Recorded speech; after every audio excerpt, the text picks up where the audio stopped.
అదే RTV app వార్తల్ని క్షణాల్లో చదివే అవకాశం ఉంటుంది. ఒక న్యూస్ పేపర్, ఒక టెలివిజన్ ఛానల్ మీ చేతుల్లో ఎప్పుడు ఉంటాయి. పోపన బాబుకుమార్ గారు వీళ్ళందరూ తెలుగుదేశం పార్టీలో చేరిక సందర్భంగా లోకేష్ బాబు వాళ్ళ పార్టీలకు సాధారణంగా ఆహ్వానించారు. అలాగే గన్నవరం నియోజకవర్గం గురించి 2 నిమిషాలు మాట్లాడదామని మీ ముందుకు వచ్చా. 724 ఓట్లు విజయవాడ టౌన్లో డబుల్ ఓట్లు ఉన్నాయి. అంటే అదే పేరు అదే మనిషి. ఆ మనిషి ఒక ఓటర్ కార్డు రవిచంద్ర గారు లాంటి ఆయన ఓటు పరిగణలో తీసుకుంటే ఆయన కళ్ళజోడుతో ఒక ఫోటో దిగి, కళ్ళజోడు లేకుండా ఒక ఫోటో దిగి 2 సార్లు అలాంటి ఓట్లు ప్రూఫ్లు కూడా ఇస్తాం మీకు. ఇప్పుడు భార్గవ సాయి తేలు, శంకర్రావు తేలు 2289 ఇది మన కాన్స్టిట్యున్సీ గన్నవరంలో డబుల్ ఎంట్రీ 1226 4 768 2 ఓట్లు. ఇలా మొత్తం 724 ఓట్లు ఉన్నాయి ఇప్పటివరకు ఐడెంటిఫై చేసినాయి. ఈ విఆర్ఓకి లెటర్ ఇచ్చాం, వాళ్ళు ఏం చేస్తారో చూస్తాం. కలెక్టర్ కూడా రిప్రజెంటేషన్ ఇచ్చాం. ఇకపోతే నైబర్ కాన్స్టిట్యున్సీ అది పామర్ కావచ్చు, విజయవాడ సెంట్రల్ కావచ్చు, గన్నవరంలో కూడా ఓటు నమోదు చేశారు వేరే కాన్స్టిట్యున్సీ వాళ్ళు వచ్చి. ఆ లిస్ట్ కూడా క్లియర్గా ఇచ్చాం విఆర్ఓకి, కలెక్టర్కి. వీళ్ళు చర్యలు తీసుకోకపోతే తదుపరి ఎలక్షన్ కమిషన్ దృష్టికి తీసుకెళ్తామా, దీని కార్యక్రమం తీసుకోవాలి. దయచేసి దీన్ని కవర్ చేయమని మీడియా మిత్రులందరికీ అడుగుతున్నాం. అలాగే గత ఎన్నికల్లో గన్నవరం నియోజకవర్గంలో దొంగేళ్ల పట్టాలు ఇచ్చిన విషయం గన్నవరం నియోజకవర్గ ప్రజలకే కాక రాష్ట్ర ప్రజలకు కూడా తెలిసిన విషయమే. ఆ రోజు ఏప్రిల్ 5వ తారీఖున 2019లో ఈ రోజుకి మా డాక్టర్ రామచంద్ర గారు దుట్టారామచంద్ర గారు వైసీపీలో ఉన్నాడు. ఆయన వెళ్ళి కేసు నమోదు చేశారు హనుమాన్ జంక్షన్ పోలీస్ స్టేషన్లో. ఆ రోజు ఎంఆర్ఓ డ్యూటీలో ఉన్న ఎలక్షన్ టైంలో ఉన్న ఎంఆర్ఓకి దొంగేళ్ల పట్టాలు పంచారండి. సరే, దాని మీద ఎలక్షన్ పిటిషన్ ఫైల్ చేసాం. హైకోర్టులో కేసు పెండింగ్ ఉంది. ఛార్జ్షీట్లో ముఖ్యమైన A1 తీసేసి మిగతా ఉంచారు.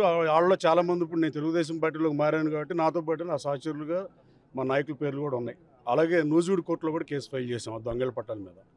సరే, గతం కథ అని వదిలేద్దామంటే అది జరిగిపోయిందని చరిత్రలో కాలగమంలో కలిసిపోతుంది. కాబట్టి ఇప్పుడు ఈ ప్రభుత్వాన్ని డిమాండ్ చేస్తున్నా, జగన్మోహన్ రెడ్డి గారు మీరు రాష్ట్ర వ్యాప్తంగా ఇళ్ల పట్టాలు ఇచ్చినప్పుడు, నేను వైఎస్ఆర్ కాంగ్రెస్ పార్టీలో ఉన్నప్పుడు 5 మాసాలు ఇన్ఛార్జ్గా ఉన్నప్పుడు గన్నవరం టౌన్లో 700 మంది అర్హులకి నిరుపేదలకు ఇళ్ల పట్టాలు నేనే ఇచ్చా. ఆ పొలం ఎక్వైర్ చేసిన వాళ్ళ దగ్గర, రైతుల దగ్గర జాయింట్ కలెక్టర్కి కమిషన్ నేను ఇవ్వనివ్వాలి. నా పేరు చెప్పమన్నా, నేను తీసుకోవాలి కిక్ బ్యాక్లు. అక్కడ అప్పారావు మరలపాలెం, అలాగే విశ్వేశ్వరరావు మరలపాలెం ఎట్ట పొలాలు, అలాగే వెనికేపాడులో 2000 మందికి ఇళ్ల స్థలాలు ఇచ్చా, బాపులపాడులో ఇచ్చా. తర్వాత మీరు ఎప్పుడైతే నన్ను నియోజకవర్గానికి వెళ్ళొద్దన్నారో అప్పటి నుంచి నేను నియోజకవర్గానికి దూరంగా ఉన్న కార్యకర్తలు, సహచరులు, నాయకులు, అభిమానుల ఇళ్లలో పెళ్లిళ్ళకి, అశుభకార్యాలకి అటెండ్ అయ్యా. తర్వాత పరిణామాల్లో నేను తెలుగుదేశం పార్టీలో చేరడం మీడియా మిత్రులందరికీ, రాష్ట్ర ప్రజలందరికీ తెలుసు. కానీ జగన్మోహన్ రెడ్డి గారి ప్రభుత్వం ఇచ్చే ఇళ్ల స్థలాల పంపిణీ విషయంలో మళ్ళీ గన్నవరంలో మరోసారి దొంగ ఇళ్ల పట్టాల పంపిణీకి రంగం సిద్ధమైంది. ఆ రోజున మొన్నటి వరకు ఎంఆర్ఓగా ఉన్న నరసింహారావు అనే ఆయన మళ్ళీ సంతకాలు పెట్టి ఇప్పుడు ఇచ్చే పరిస్థితి ఉంది. కొండలు మాయమైనవి. ఆ కొండగట్టు పొలాలు, అసైన్డ్ ల్యాండ్ని పొజిషన్ సర్టిఫికేట్ ఇద్దామని ప్లాన్ చేసే పరిస్థితి కొన్ని గ్రామాల్లో అసైన్డ్ ల్యాండ్ని, కొన్ని గ్రామాల్లో ప్రైవేటు వ్యక్తుల దగ్గర భూమి తీసుకుని మా అంగీకారంతోనే ప్రభుత్వానికి ఇస్తున్నాం, ఇప్పుడు డబ్బులు లేకపోయినా పర్వాలేదు అనే పరిస్థితుల్లో కొన్ని గ్రామాల్లో మళ్ళీ దొంగల పట్టాలు ఇవ్వడానికి రంగం సిద్ధమైంది. జగన్మోహన్ రెడ్డి గారు మీరు ఇద్దాం అనుకునేది ఇదేనా? జగన్మోహన్ రెడ్డి గారు ప్రభుత్వాన్ని సూటిగా ప్రశ్నిస్తున్నా, మీ దగ్గర పనిచేసి వచ్చా, మీరు ఇచ్చే జగనన్న కాలనీలలో ఫస్ట్ స్వాగతించేది నేనే. నేను గన్నవరం నియోజకవర్గంలో మట్టి తోటకు రాజకీయాల్లోకి రాలా, నేను గన్నవరం నియోజకవర్గంలో అవినీతికి కానీ అక్రమాలకు కానీ పాల్పడలా. కానీ మళ్ళీ ఇట్లాంటి ఇళ్ల స్థలాలు ఇచ్చి ముందు పొజిషన్ ఇచ్చి, ఇప్పుడు కొండ తీసేసిన తర్వాత లేదా ప్రభుత్వ పోరంబాక పొలాలని పొజిషన్ ఎలా ఇస్తారు, దానికి రెజల్యూషన్ చేసి ప్రాపర్గా డాక్యుమెంటేషన్ అయిపోయిన తర్వాత పంచితే పర్లేదు. కానీ ఇట్లా దుర్మార్గంగా పంచితే అది మీ ప్రభుత్వానికే మాయని మచ్చగా తెలియజేస్తున్నా. ఈ దొంగేళ్ల పట్టాలు అయితే పరిశీలించి తీసుకోమని నా నియోజకవర్గ ప్రజలందరికీ అభ్యర్థన చేస్తున్నా. పోయినసారి దొంగేళ్ల పట్టాలు అన్నిటి కలిపి మేము కేసు పెట్టాం. మళ్ళీ అదే పరిస్థితి రంగం సిద్ధం అవడం బాధాకరం. ఒకవేళ నిజంగా ఈ మంచి పట్టాలు అయితే నేను కూడా స్వాగతిస్తున్నా. వైఎస్ఆర్ కాంగ్రెస్ పార్టీ ప్రభుత్వాన్ని డిమాండ్ చేస్తున్నా, ఇది గన్నవరంలోనే చేస్తున్నారా, రాష్ట్ర వ్యాప్తంగా చేస్తున్నారా, ఒకసారి సరి చూసుకుని పంచమని ఈ రాష్ట్ర ముఖ్యమంత్రి గారు కూడా పేద ప్రజల పట్ల నా ఎస్సీ, నా బీసీ, నా ఎస్టీ సోదరులకి, మైనార్టీలకి అని చెప్పే ముఖ్యమంత్రి గారు గన్నవరంలో కరెక్ట్ పట్టాలు ఇవ్వమని మీ ద్వారా డిమాండ్ చేస్తున్నాం. సార్ వెంకట్రావు గారు, ఈసారి మీ ఎన్నికల్లో మీ ప్రత్యర్థి ఎవరు? ప్రత్యర్థి ఎవరు? వైఎస్ఆర్ కాంగ్రెస్ పార్టీ చెప్పాలి కదా. జగన్మోహన్ రెడ్డి గారు డిక్లేర్ చేయాలి. అది మార్పులు చేర్పులు జరుగుతున్నాయి కదా మీరు ఎదురు పార్టీ విషయాలు మనం మాట్లాడుతాం. ఆ పార్టీ నుంచి వచ్చేసి మనం గౌరవంగా ఉన్నాం. మనం తెలుగుదేశం పార్టీ అభ్యర్థిగా నన్ను చంద్రబాబు నాయుడు గారు, అలాగే లోకేష్ బాబు గారిని, అలాగే జనసేన అధ్యక్షుడు పవన్ కళ్యాణ్ గారిని నన్ను ఫస్ట్ లిస్టులో అభ్యర్థిగా ప్రకటించినందుకు మీడియా ముఖంగా ధన్యవాదాలు తెలియజేస్తున్నా. ఎవరైనా ఎదుర్కొంటారు. ఎలక్షన్ అంటే ఎవరైనా ఆడాలిగా. యుద్ధం ప్రత్యర్థిని బట్టి ఆడతామా? యుద్ధం చేద్దాను, ప్రత్యర్థి ఎవడైనా ఒకటే కదా. అట్లా కాకుండా ఏమైనా ఉంటుందా? పోనీ ఉండదు కదా. Thank you so much. ఈ దొంగలు పట్టండి, దొంగ ఓట్లది ఒక సమస్య అయితే ఈ విఆర్ఓని కానీ సంబంధిత అధికారులని డిమాండ్ చేస్తున్నాను. అలాగే పోలీస్ సోదరులు కూడా నా నియోజకవర్గంలో ముఖ్యమంత్రి గారు ఒక్కసారి మీరు ఇంటెలిజెన్స్ రిపోర్ట్ తెప్పించుకోండి.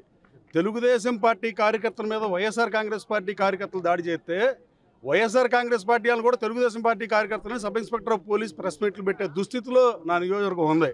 అంటే మీరు వైసీపీ కార్యకర్తలు కూడా తెలుగుదేశం పార్టీ కార్యకర్తలుగా మారుస్తుంటే వైఎస్ఆర్ కాంగ్రెస్ పార్టీ చూస్తే ఎలా ఊరుకుంటుందో నాకు తెలియట్లా. అలాగే జిల్లా ఎస్పీని కూడా డిమాండ్ చేస్తున్నాను. నా నియోజకవర్గంలో శాంతి భద్రతలను మీరు కాపాడకపోతే రాబోయే కాలంలో జరిగే పరిణామాలకు నేను బాధ్యుడు కాదు. తెలుగు యువత పటిష్టంగా ఉంది, 5,000 మందితో ఉంది. రాబోయే కాలంలో పద్దాకా దాడులు చేసి మొన్న కాసనేని రంగబాబు నాయుడు మీద గన్నవరం పిఎస్సిఎస్ మాజీ అధ్యక్షుడి మీద దాడి చేసి రియల్ ఎస్టేట్ గొడవగా చిత్రీకరించారు, దోషులు తప్పించారు, వేరే వాళ్ళలో అమాయకులు ఇరికిచ్చారు. అలాగే ఈడుపుగడ్డ కృష్ణమూర్తి గారిని ఉంగుటూరులో 77 సంవత్సరాల వృద్ధుడి ఇంటి మీద రాత్రిపూట 10ంటికి తలుపులు కొట్టారు. అలాగే నిన్నగాక మొన్న పొద్దున రామకృష్ణ తెలుగు యువత అధ్యక్షుడు బాపులపాడు టౌన్లో అతని మీద దాడి చేసిన ఆ ఎస్ఐ చెప్తాడు కౌంటర్ కేసు కట్టాడు. మళ్ళీ ఇద్దరు తెలుగుదేశం పార్టీ కార్యకర్తలు, అయ్యా ఎస్ఐ గారు నీకు తెలిసినట్టు మాట్లాడు, నువ్వు కూడా వీఆర్కి వెళ్తావు. ప్రభుత్వానికి భయపడి దుర్మార్గంగా వ్యవహరిస్తే రాబోయే కాలంలో ప్రభుత్వం వచ్చినాక మేము కూడా న్యూటన్ థర్డ్లాగా ప్రతి చర్యకు సమానమైన వ్యతిరేకమైన ప్రతి చర్య ఉంటుందని మీకు తెలియజేస్తున్నా. తెలుగుదేశం పార్టీ కార్యకర్తలు ఇద్దరు గొడవ పడితే తెలుగుదేశం పార్టీ ప్రెసిడెంట్ ఉంటాడు, మండల పార్టీ ప్రెసిడెంట్ ఉంటాడు, నేనున్నా, జిల్లా పార్టీ ప్రెసిడెంట్ ఉంటాడు, కొనగళ్ళ నారాయణ గారు ఉంటాడు. ఇట్లా ఎవరో ఒకళ్ళు కొల్లు రవీంద్ర గారు ఇంకోళ్ళు మేము పరీక్షించుకుంటాం తప్ప పోలీస్గా నీకు అది నీ డ్యూటీ కాదని కూడా ఎస్ఐకి వార్నింగ్ ఇస్తున్నా. అది దుర్మార్గంగా వ్యవహరిస్తూ చాలా బాధాకరం. పోలీస్ శాఖ నిష్పక్షపాతంగా ఉండకపోయినా కనీసం ప్రభుత్వ పక్షాల నుండి 60 పైసలు లేకుండా 40 పైసలు నిజాయితీ ఉండాల్సిందిగా పోలీసు వారిని కోరుతున్నా. Thank you. మరిన్ని వీడియోస్ కోసం ఛానల్ ని సబ్స్క్రైబ్ చేయండి, లేటెస్ట్ అప్డేట్స్ కోసం వాట్సాప్ ఛానల్ ని ఫాలో చేయండి అండ్ లింక్ డిస్క్రిప్షన్ లో ఉంది.